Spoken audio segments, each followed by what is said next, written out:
Aleluia. Fecha teus olhos e abre teu coração. Senhor Deus, Senhor meu Pai, nós te louvamos e te agradecemos a Ti por tudo que tem acontecido até o presente momento. Apresentamos a Ti a Tua igreja lavada e remida no Teu sangue, aonde saímos das nossas casas e viemos a esse santuário ouvir a Tua palavra. Papai querido, eu sei que o Teu Espírito Santo já está operando maravilhas aqui nesta noite. Eu sei que o milagre já está acontecendo. Repalache de canta. Papai querido, que o Senhor continua falando. Usa Teu Filho na autoridade do Teu Espírito Santo. Entrega, Senhor, tudo aqui nesta noite. Assim nós oramos em nome de Jesus. Amém? Pastor Genival.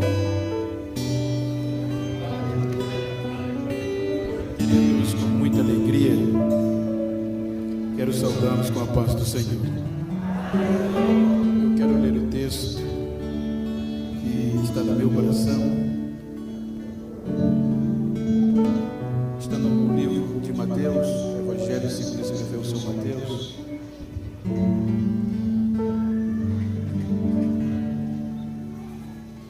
Evangelho segundo escreveu São Mateus, versículos 5 e 6, capítulo 25.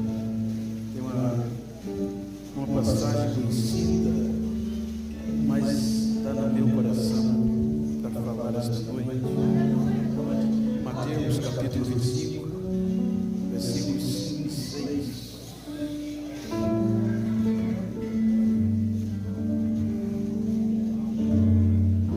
O texto diz: e tardando o esposo,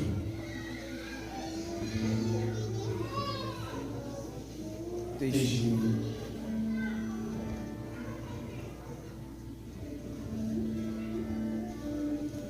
todos que deixaram,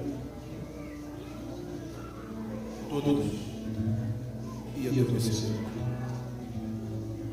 Mas à meia-noite ouvimos um clamor: aí vem o esposo do noivo, saímos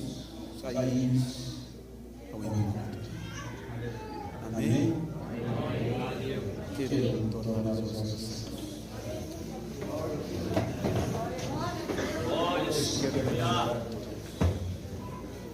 Que eu esqueci logo.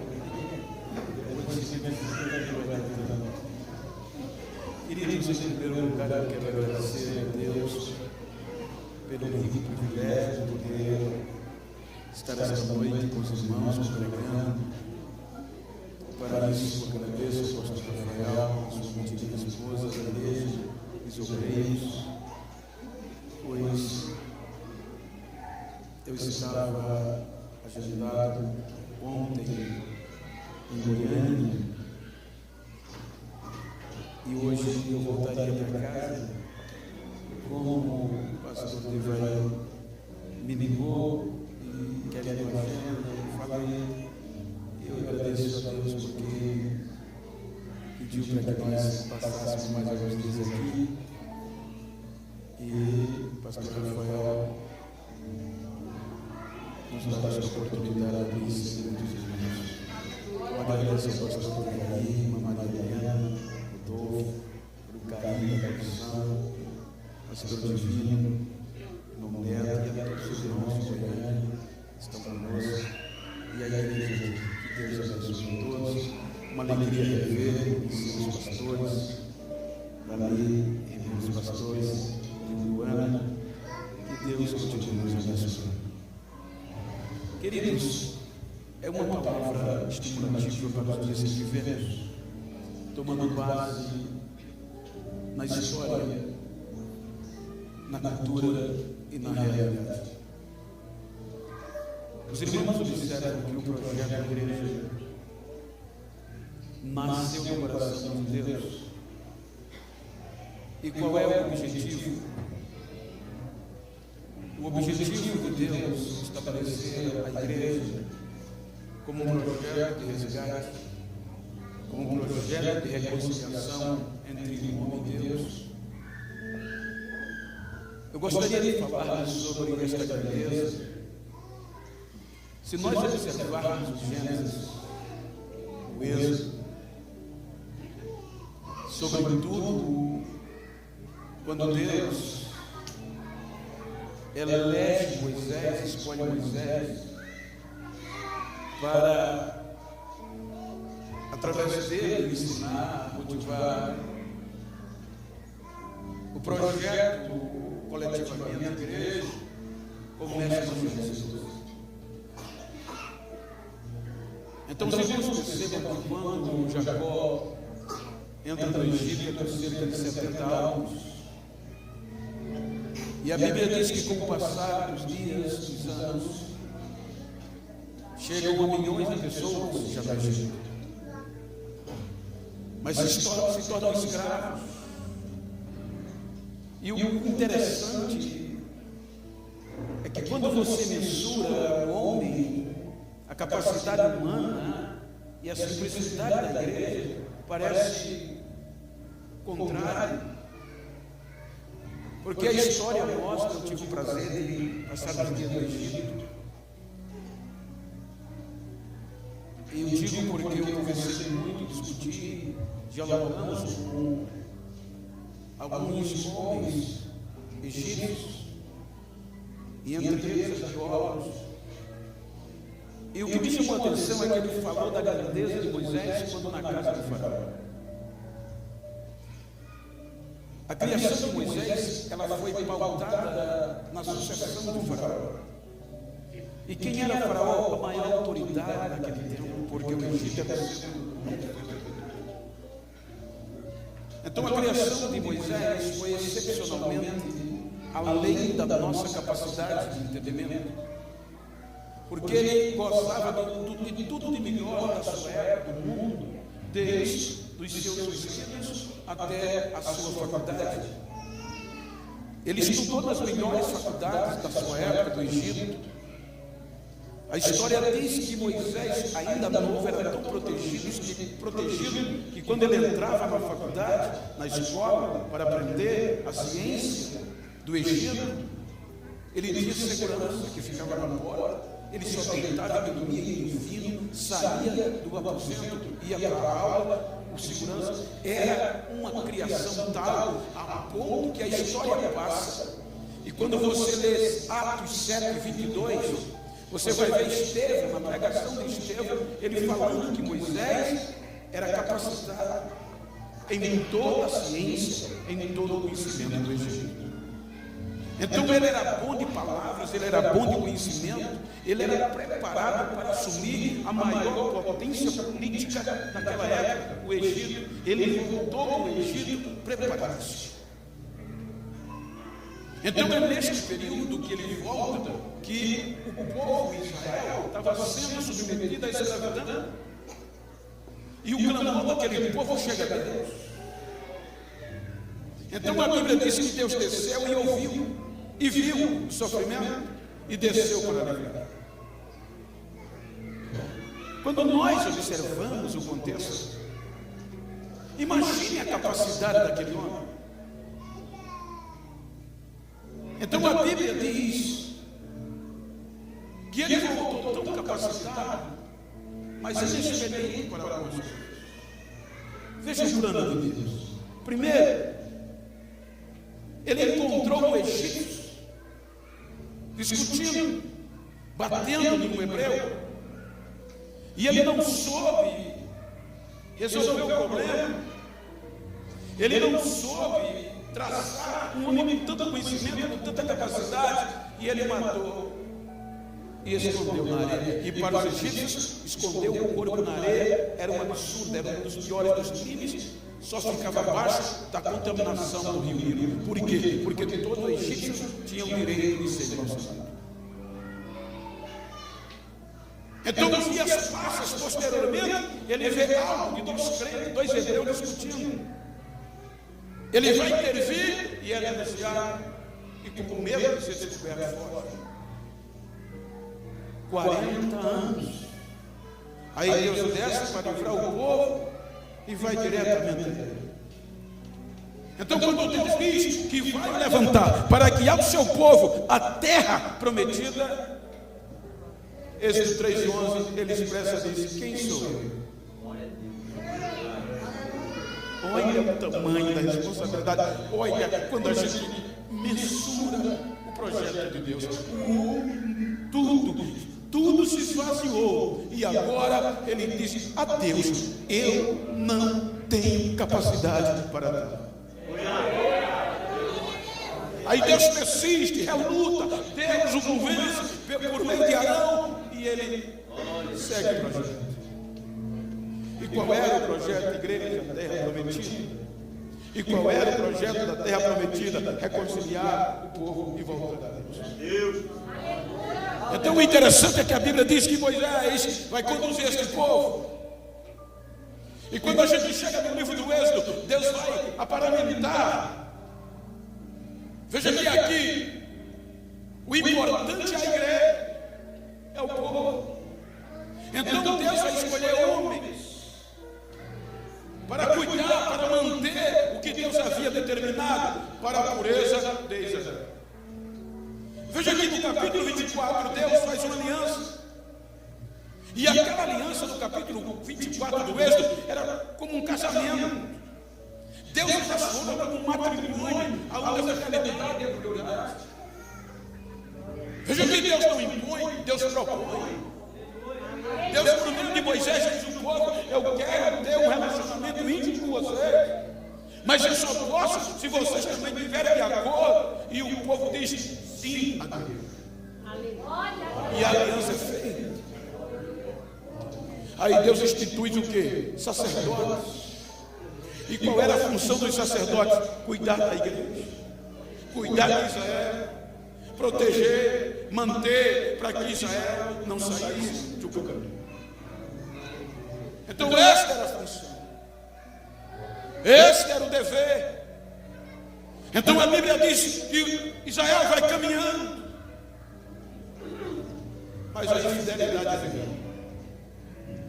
Veja que por muitas vezes no Antigo Testamento você vai ouvir falar que Israel traiu a Deus, que Israel adulterou contra Deus, porque o relacionamento de Deus com Israel era de esposa com esposa, no contexto simbólico, no contexto de consideração de fidelidade.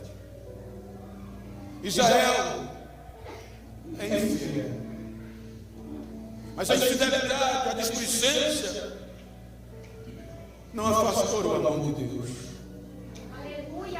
Se você observar nos maiores erros de Israel, como igreja, como povo, Deus sempre dava razão ao povo.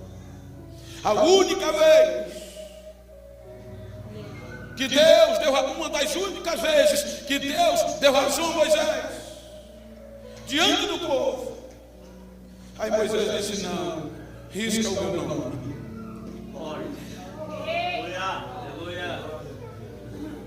Se tu não for, eu não vou.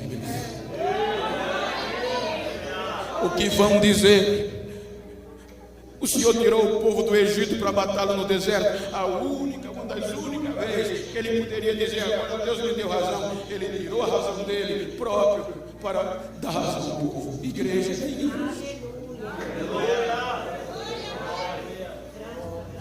Em todo o Velho Testamento, depois da aliança, você vê falha e Deus tentando consertar. Você vê erro e Deus perdoando consertar. Chega o Velho Testamento ao fim, com tristeza, porque Deus disse: não falarei mais com este povo.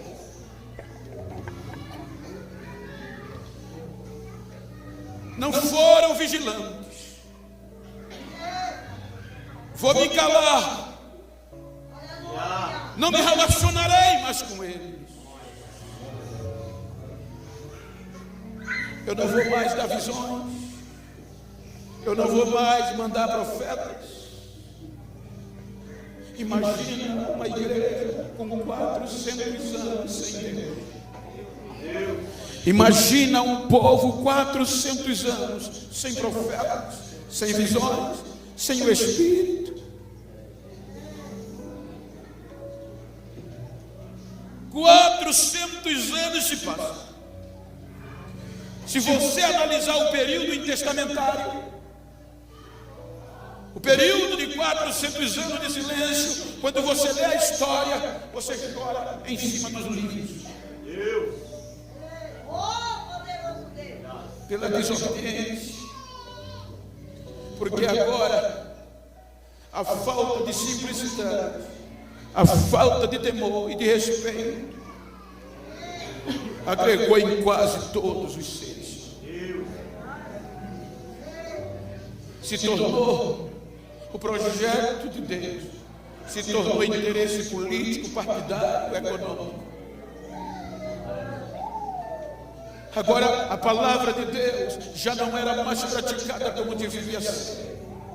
As promessas de Deus já não eram mais consideradas como deveria ser. Aqueles que foram levantados para cuidar, para preparar para o encontro, perderam o temor. Mas o amor de Deus foi tão grande que Deus quebrou o silêncio. E olha o que ele diz: eu já mandei profetas e eles não ouviram, mataram e apedrejaram. Eu já fiz tudo e eles não me deram atenção. Agora eu vou enviar meu filho, porque talvez eles, sabendo que é meu filho, vão me ouvir e vão ouvir. E Jesus vem. Quando Jesus vem, ele é rejeitado. Israel não aceita. E como Israel não aceita, aí agora Jesus vai voltar para um povo que não era contado como povo. Ele vai basear em uma igreja para colocar ciúme em Israel. Assim como um marido, como um rapaz casa com uma moça bonita, dizendo, com uma moça linda, e aquela moça se acha tão linda e merecedora do seu amor que não valoriza. Ele insiste e ela sempre fiel. Ele insiste e ela desobediente. Aí chega um tempo que ele diz: vou largá-la, vou endurecê-la e vou procurar uma feia, sem valor, e vou colocar ciúme nela. Foi o que Deus fez quando olhou para nós. Ele disse: eu vou meter ciúme em vocês com um povo que não procura por mim, com um povo que não se chama povo, com um povo que não vale. Quando você lê Romanos 10, Paulo vai dizer: vocês estão pensando, olha o amor, vocês estão pensando que Deus esqueceu Israel? Ele diz: de forma nenhuma. Deus insistiu, Isaías pregou, mas eles não ouviram. Eles não podem se desculpar, porque Deus insistiu com ele. Quando ele chega no capítulo 11, 25, ele disse para nós gentios: eu tenho uma coisa para dizer a vocês, para vocês não se acharem merecedores demais ou presunçosos, sabendo que vocês mereciam. Ele diz: Deus endureceu o coração de Israel em parte, por um motivo. Qual? Para vocês entrar e fazer história, para vocês entrarem, para vocês entrarem.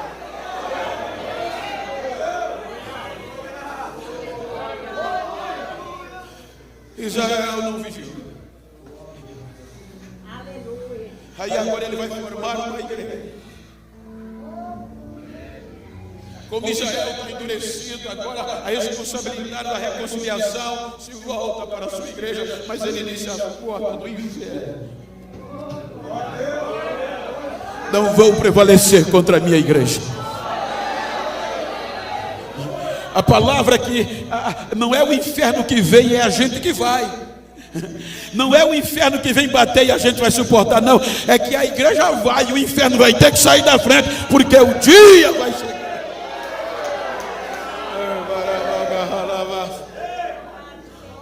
Então você vai observar a nossa responsabilidade. Se você analisar os discursos de Jesus, quais foram os maiores problemas nos 3 anos e meio de Jesus? Os líderes, os homens que foram nomeados para cuidar da igreja de Israel e não cuidaram. Ele se volta para Israel porque não vigiou.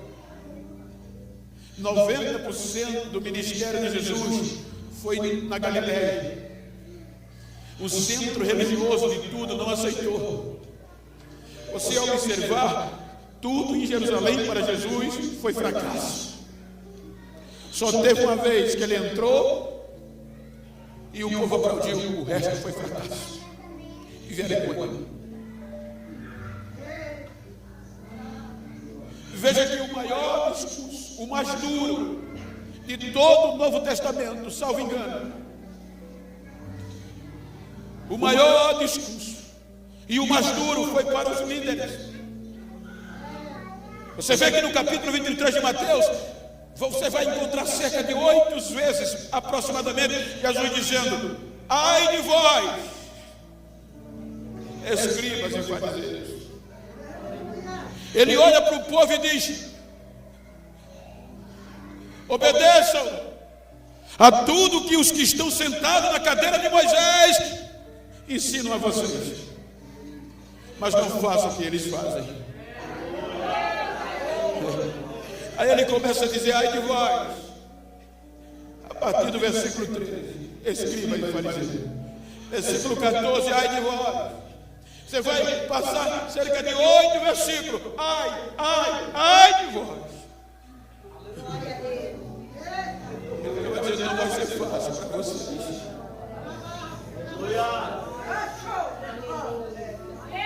O discurso foi tão duro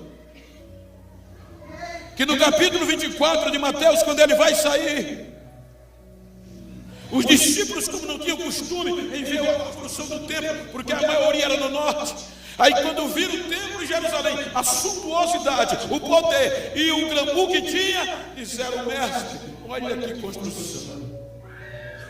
Ele na hora disse: não ficará pedra sobre pedras que não seja derrubada, porque o reino não estava baseado naquilo. Os discípulos se calam, os discípulos se fecham, os discípulos não dizem mais nada e se retiram calados, porque eles sabiam da dificuldade, eles sabiam o grau de contundência que a palavra de Jesus dizia naquele momento. Por quê? Porque já havia uma lei, já havia um edito na história. Os irmãos lembram quando o rei Ciro libertou o povo para voltar para Jerusalém? Ele levantou um decreto que qualquer homem, em qualquer lugar, em qualquer tempo, proferisse qualquer coisa contra aquele templo, uma viga seria tirada da sua casa e ele seria pendurado nela. Então o que Jesus disse era duro demais. Aí os discípulos se calam. E dali vai para o Monte das Oliveiras. Quando ele chega no Monte das Oliveiras, aí a Bíblia diz que chegaram a ele os seus discípulos em particular. Está escrito. Agora era Jesus e os obreiros. E agora Jesus vai falar da sua igreja. Agora Jesus vai adverti-los não fazer o que os líderes fizeram e largaram de lado. Aí eles perguntam: mestre, quando acontecerão estas coisas que o Senhor fala antes? Jesus, a primeira coisa que disse: vigiar.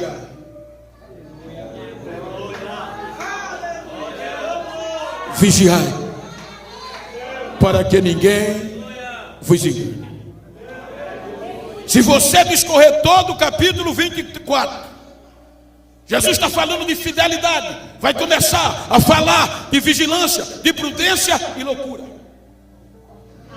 Por quê? Porque todas as vezes, ou na maioria das vezes no Velho Testamento, quando se fala de erro, de infidelidade, de adultério, a Bíblia chama loucura. Então a reunião do capítulo 24 emenda com a do 25. É a mesma reunião, é o mesmo local, é o mesmo contexto.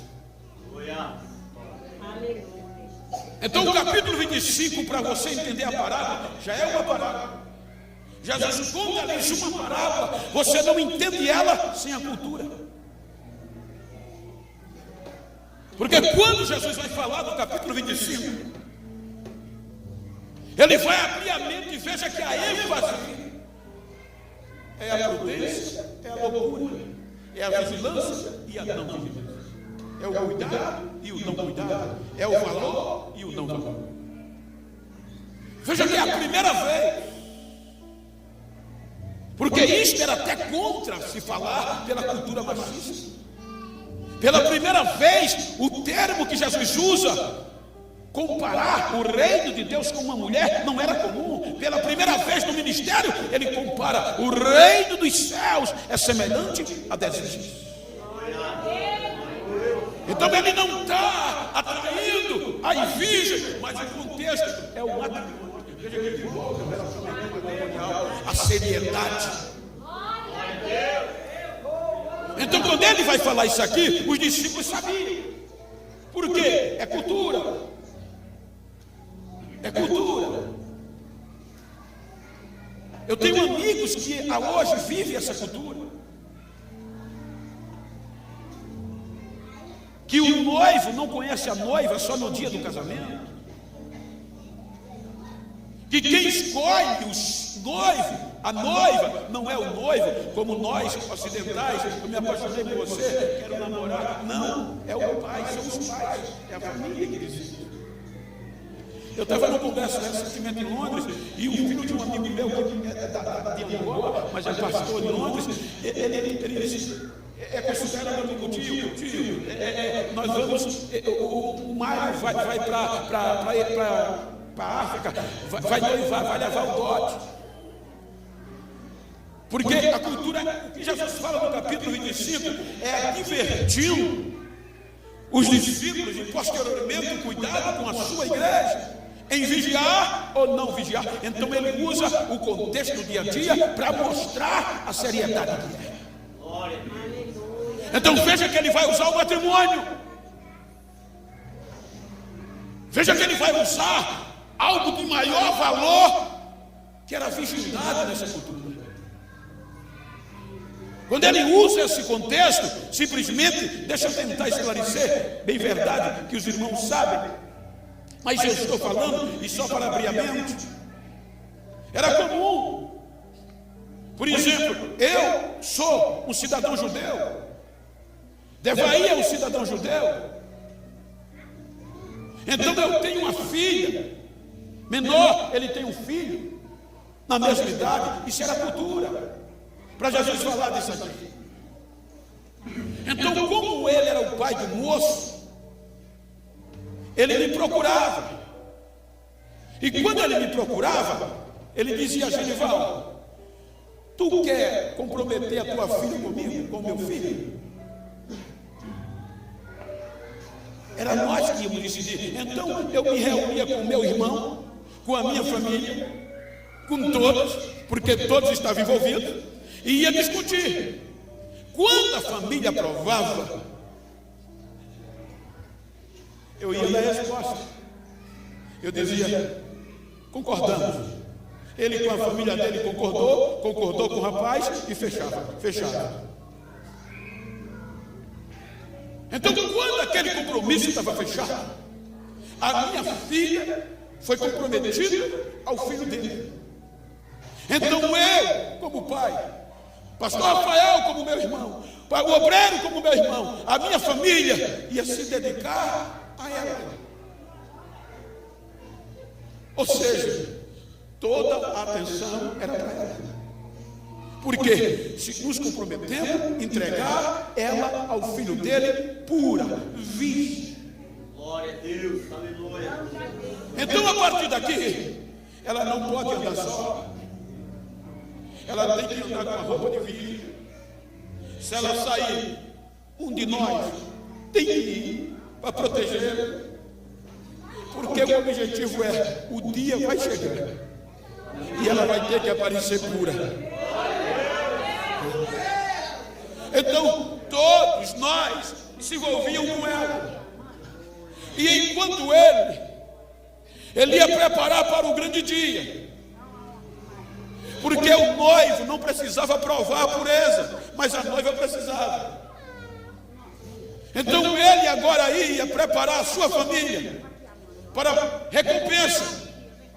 Porque o casamento era ele na maior parte que investia. E o lucro do casamento era uma despesa muito alta, como ainda o é. E lá pior, o casamento demorava 7 dias. Então, para manter os convidados, para manter todos 7 dias, tinha que ter muito dinheiro. E eles tinham que trabalhar. Além da festa, vinha o dote. Porque quando ia se aproximando do casamento, ele tinha divino que me pagar o dote. Por quê? A recompensa, porque eu me comprometi a entregar ela pura e me dediquei para ela. Então eu ganhava a minha recompensa, o pastor Rafael Adélio, todos que envolveram no trabalhar, no cuidado da noiva, tinha recompensa, e não era pouco. Então o investimento do pai do noivo era muito alto. Você já está começando a entender? O investimento do pai do noivo era muito alto. Por quê? E enquanto ele vestiu, a minha responsabilidade era entregá-la pura ao seu filho. Nisso se cuidava. Então olha para quem está ao teu lado e diga: está entendendo? Não foi investido pouco em você, foi o sangue. Foi o sangue. Foi o sangue. Só que muitas vezes a menina ia crescendo, e enquanto ela ia crescendo, o dia do matrimônio ia chegando. Enquanto ela ia crescendo, ia desaflorando, ficando mais bela, ficando mais bonita, chamando mais atenção. Quanto mais ela chamava atenção, apareciam os chavecadores, apareciam os interessados. E aí tinha que aumentar mais a minha vigilância, porque ela era inocente. Lembra que a igreja sempre vai ser inocente.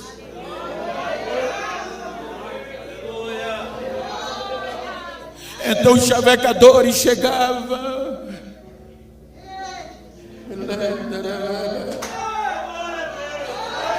Se você ler 2 Coríntios capítulo 11, você sabe o trabalho que a igreja de Corinto deu a Paulo.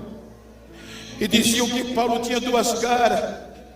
O homem que largou tudo por conta da igreja, perdeu todo o seu direito para cuidar da igreja. Veja que no capítulo 11 ele expressa na 2ª carta: eu queria que vocês me suportassem a minha loucura.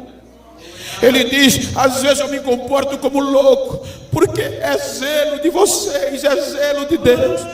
Por um motivo, eu prometi entregar a vocês ao único marido, como uma virgem pura, a saber, a Cristo.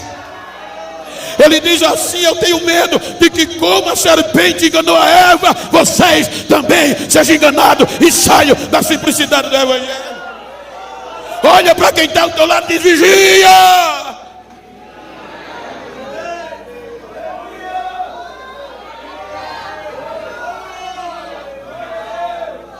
Quanto mais ela ia crescendo, mais os chavecadores chegavam. E algumas delas eram enganadas. Por isso que Jesus vigia, para que ninguém engane vocês.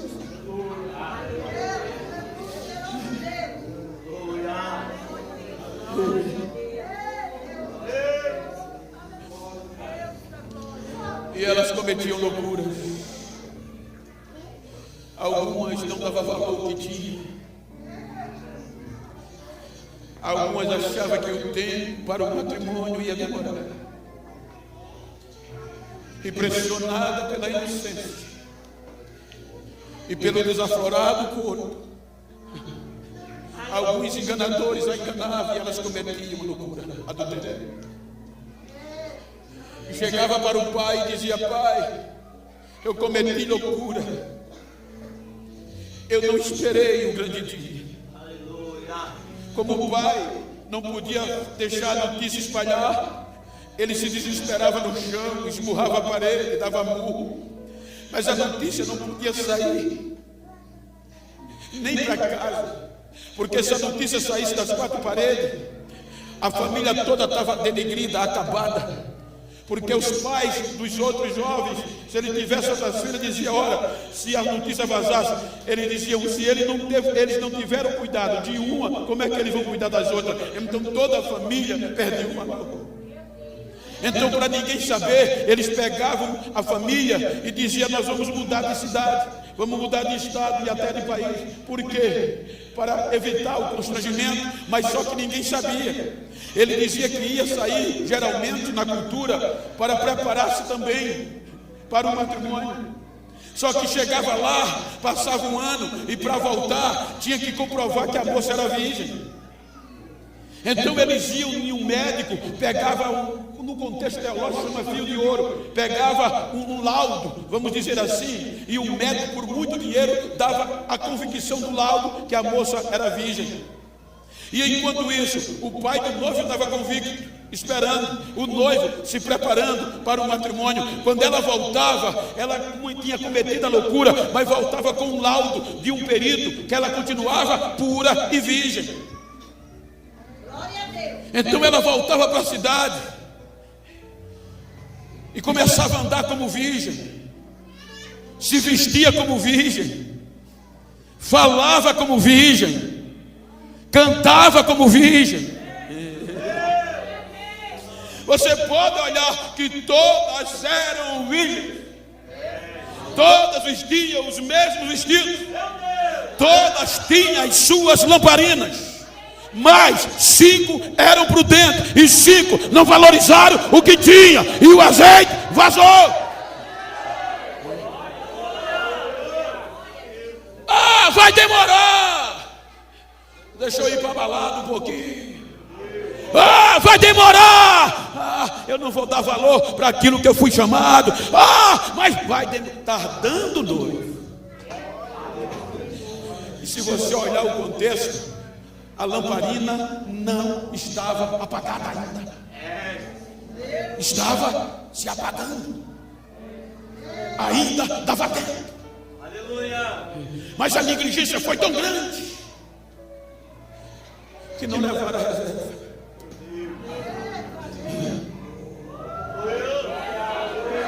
Mas ainda dá tempo.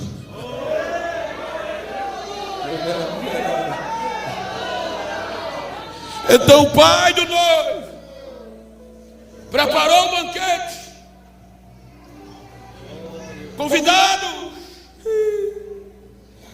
programação 7 dias, bandeira no meio, a bandeira subia até a metade do mastro, porque durante 3 dias era a perícia. Quando o matrimônio ia começar, primeira coisa, a noiva e o noivo, na primeira noite de núpcia, não era para prazer, era para perícia. O primeiro relacionamento era para provar a pureza da noiva. Então, antes dela entrar na sala de núpcia, de relacionamento, as testemunhas já estavam na porta, já tinham vistoriado tudo, a sala, o quarto. A noiva tinha que entrar limpa, sem nenhum brinquedo, nenhum alfinete, nenhum empreendedor. Ela tinha que entrar limpa, de vestes brancas, os lençóis preparados, brancos, os cobertores, o noivo, tudo puro. Quando eles entravam, as testemunhas saíam e ficavam na porta. Quando eles terminavam o ato, saíam, a testemunha ia lá e pegava o lençol. E o banquete logo, mas a bandeira ao meio-dia. Quando eles saíam, as testemunhas pegavam o lençol, aonde o líquido da pureza saía e levava para a sala da perícia. 3 dias sem poder sair. Por quê? Porque o processo era, se ela fosse pura no primeiro dia, aquele líquido era original. No segundo dia, escurecia a quase preto. Se ela fosse pura, voltava à cor do primeiro. Aí quando ela era pura, voltava à cor do primeiro. Aí a perita mandava dizer ao pai do noivo: pode continuar o banquete, que ela é pura. A bandeira subia e a festa rolava. Mas quando dava o contrário, porque o laudo só dava nome de virgem até a porta. O laudo não dava garantia de banquete. O laudo não dava garantia de entrar.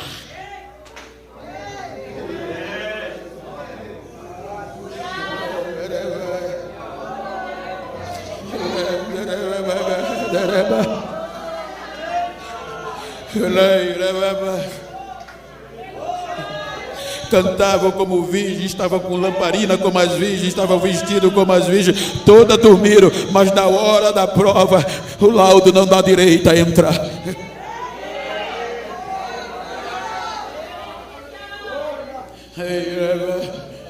Aí quando o líquido não mudava de cor, continuava escuro, aí as testemunhas mandavam dizer ao pai do noivo: não há pureza.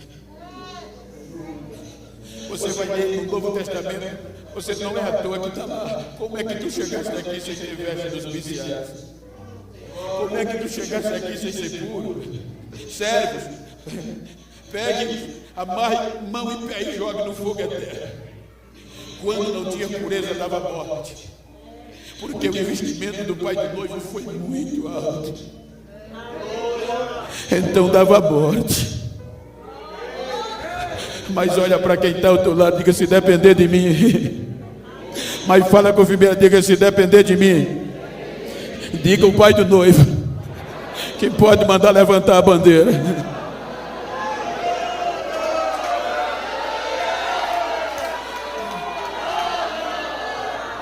Mais uma vez, diz para ele: se depender de mim, a festa vai para o 7º dia. Eu vou vigiar, eu vou entrar lá.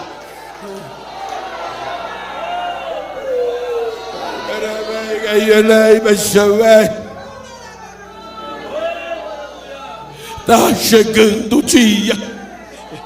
E quanto mais próximo está chegando o dia, mais a igreja está sendo bombardeada. Achamos que não vai acontecer e muitas vezes estamos relaxados. É hora de voltar a ser prudente. É hora de vigiar, porque a trombeta vai tocar a qualquer momento. Já não falamos mais de arrebatamento.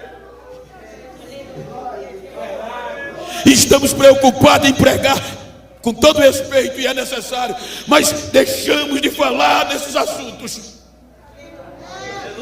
Estamos preocupados em pregar. Eu digo porque eu prego quase todo dia prosperidade, para dar agenda, para sacudir o povo, para o povo rodar no pé só. Mas o maior motivo de alegrar a igreja é esse aqui: ele vem, o noivo vem, o noivo vem, o noivo vem.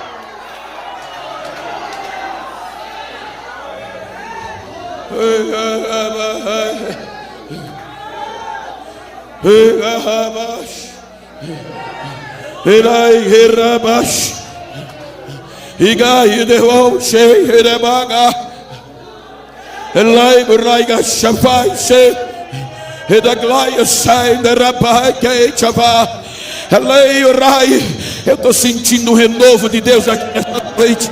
Eu estou sentindo o renovo de Deus aqui nesta noite. Aleluia, aleluia. Deixa eu ouvir o glória da noiva. Deixa eu ouvir o barulho da noiva. Deixa eu ouvir o barulho da pureza. Deixa eu ouvir o barulho da pura. A hora está chegando. Aí.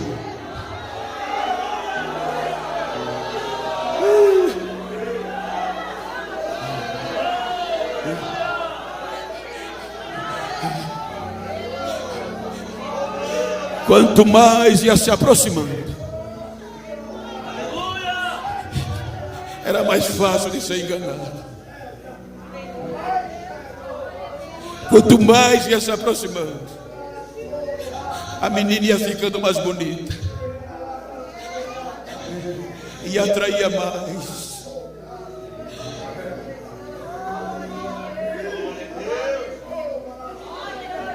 Você está entendendo? Porque a igreja é tão perseguida cada dia mais que passa. O diabo não está preocupado, o inferno, os inimigos não estão preocupados se você tem um rosto bonito ou feio, se você tem dinheiro no banco ou não. Ele só quer tirar a tua pureza. O único objetivo do inferno é roubar a tua pureza, para que você não ouça o grito, aí vem o noivo, e se ouvir, ele quer que você não tenha reserva. Mas eu louvo a Deus, que a palavra de Deus ainda adverte, e nós vamos sair daqui com reserva, porque ainda dá tempo, ainda dá tempo, ainda dá tempo, ainda dá tempo.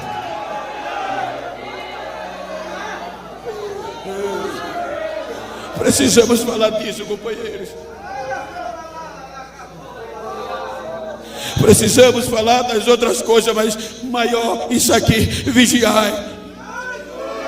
Porque não sabei o dia, não sabei a hora em que há de vir o Filho do Homem. Então a responsabilidade é maior. Tem que estar atento todo dia, toda hora, todo minuto, porque a gente tem um que continua com a gente. O Espírito Santo veio para nos lembrar de tudo. Quando Ele nos falou, a gente só comete loucura se quiser. Fique de pé, por favor.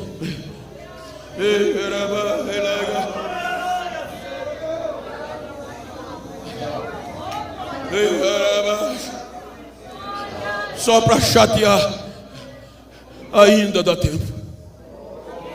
Se você puder olhar para quem está ao seu lado, se for íntimo, diga para ele: vigia. Porque quanto mais o dia se passa, quanto mais os dias se passam, a igreja fica mais bonita, a igreja fica mais atraente e aumenta mais o cuidado.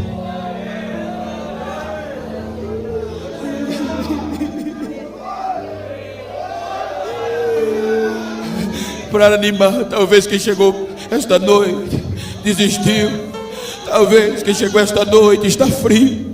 Se você estiver perto de uma pessoa do mesmo sexo e íntima, ou se for íntima, vira para ela aí. Se for do mesmo sexo ou íntima, me ajuda aqui, divino, pastor divino, por favor. Olha para ela assim. Eu gosto de terminar pregando com a igreja. Olha para ele, olha para mim não, e diga para ele: eu não estou nem aí como você chegou esta noite. Quero saber como você vai sair. Diga: vou sair sabendo que eu vou sair mais bonito, eu vou sair mais ataviado para o grande dia. Diga para ele: me faz um favor, se alguém pensou que eu não ia, dá um recado a ele: se depender de mim, vai ter 7 dias de banquete que eu vou estar lá. Abraça ele.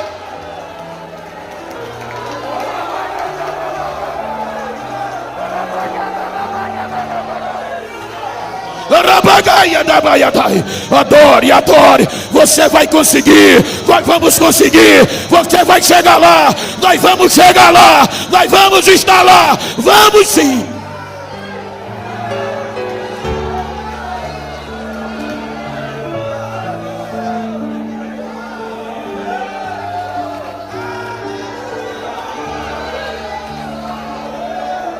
A presença de Deus está aqui neste lugar. Aleluia.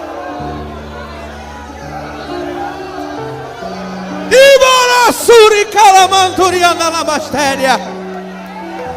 Alamara canta la basturianda la canta la basturia.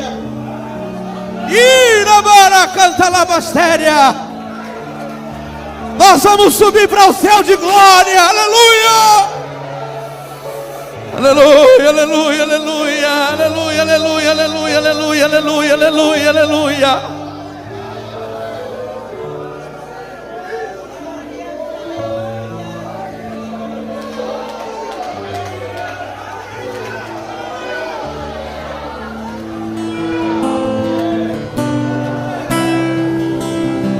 Oh, Espírito Santo, tu és bem-vindo nessa noite, aleluia. Majestade, Santa Majestade, Santa Meus irmãos, Majestade. eu quero perguntar essa noite: aonde tem um amigo, um irmão que quer fazer uma aliança com Jesus? E esta noite você quer entregar a sua vida para Deus. Você quer fazer uma aliança com o Espírito Santo, aceitar Jesus como o único Senhor e Salvador da sua vida. Se você tiver coragem, levanta sua mão, aceita Jesus. É a melhor oportunidade da sua vida que você está recebendo essa noite. Fazer parte desta família. O dia está chegando, é a última hora da igreja sobre a face da terra. Eu quero te dar essa oportunidade juntamente com a minha mão levantada. Aonde tem a primeira alma para aceitar Jesus como o único Senhor e Salvador da sua vida? Tem alguém, nossos amigos? Levanta sua mão, aceita Jesus. Esta oportunidade é única. Deus quer mudar a sua história. Deus quer transformar a sua vida, perdoar os seus pecados, escrever seu nome no livro da vida. Tem alguém?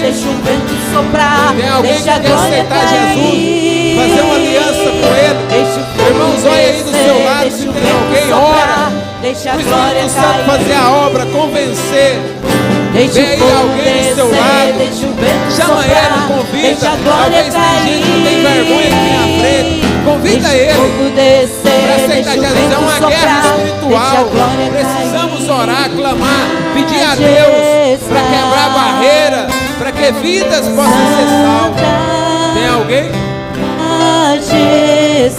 Esta oportunidade que estamos te oferecendo é única, meu amigo. Quer aceitar Jesus hoje? Fazer uma aliança com Ele? Tem alguém esta noite? Se não tem, que Deus te conceda outra oportunidade em nome de Jesus. Deus abençoe, pastor. Deus abençoe, pastor Daniel. De pé como você está, vamos terminar. Louvando a Deus pela vida de cada irmão que esteve aqui conosco, os obreiros, companheiros aqui de Itaberaí, pastores de outros ministérios, de outra cidade, Goiânia, pastor Genival, nosso amigo. Deus abençoe. Você que deslocou da sua casa, Deus abençoe de uma forma especial. Amanhã teremos mais uma edição da Tarde da Vitória, a partir das 15 horas e 30 minutos. Você que é membro aqui, obreiro, você está convocado a estar aqui conosco amanhã, a partir das 15 horas e 30 minutos. Domingo, todas as mulheres, tá?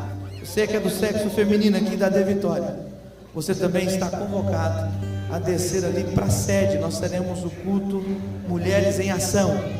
Nós vamos oferecer a condução para você que não tem, um ônibus se precisar, 2, 3 vans, nossos carros, mas todas as mulheres, tá bom? Depois nós vamos colocar no grupo o horário que nós vamos estar deslocando.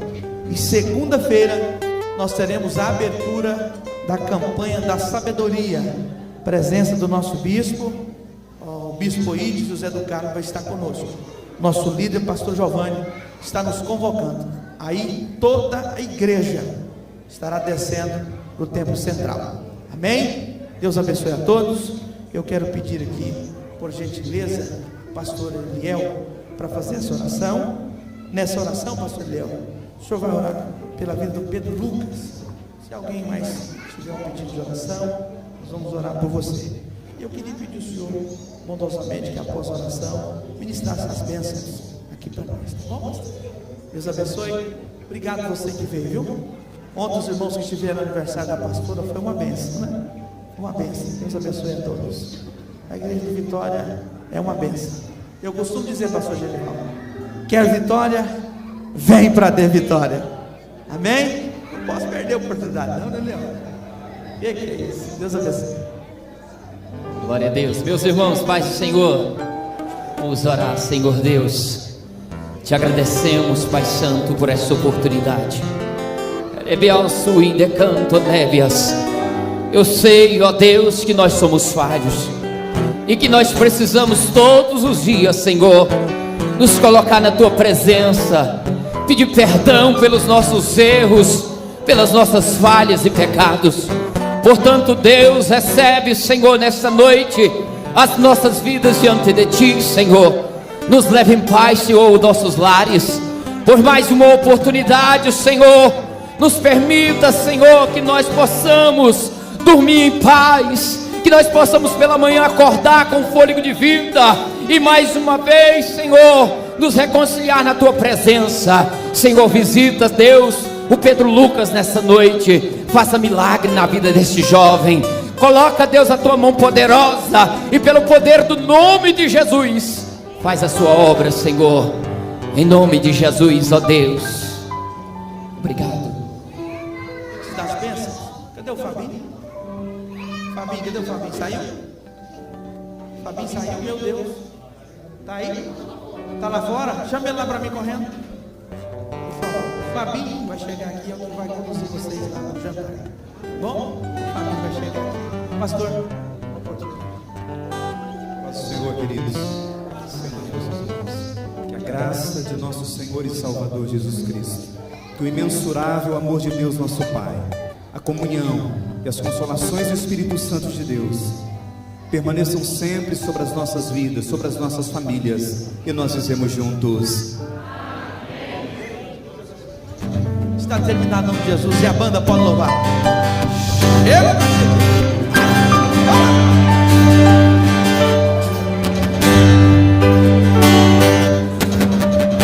Os reis do céu falam, os povos se curvam, as bocas se abrem, as mãos se levantam pra dizer que Tu és o Rei, pra dizer que Tu és o Senhor.